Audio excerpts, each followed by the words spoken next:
Saint pastel பெய்லோன் 1540ல Spain நாட்டுல உள்ள ஒரு ஏழை விவசாய குடும்பத்துல பிறந்திருக்காரு. இளம் வயதுல ஆடுகளை மேய்க்கக்கூடிய பணிகளை செஞ்சிருக்காரு. அந்த காலகட்டத்துல ஆன்மீக வாழ்க்கையில நுழைய ஆசைப்பட்டிருக்காரு.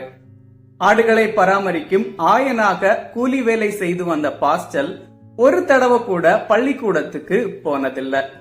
ஆனா ஆடுகளை மேய்க்க போறப்போ ஒரு புத்தகத்தை கையிலேயே எடுத்துட்டு போயிருக்காரு.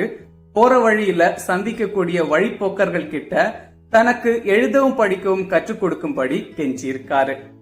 இப்படி சொந்தமாவே எழுதவும் படிக்கவும் கற்றுக்கொண்டிருக்காரு. ஆடுகளை மேய்க்கிறப்போ கடவுளின் படைப்பை ரசித்தபடியே ஆன்மீக புத்தகங்களை படிக்க கற்றுக்கொண்டிருக்காரு.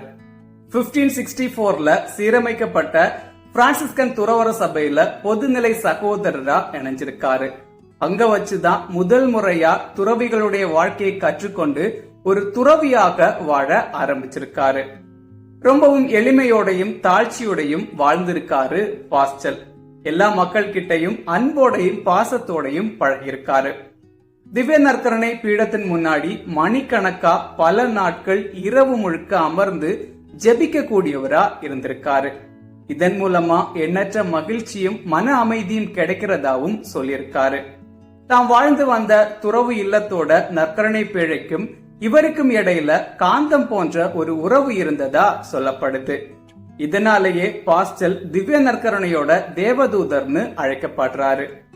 இறுதியா தூயாவி திருநாள்லயே இறந்து போயிருக்காரு பாஸ்டல்.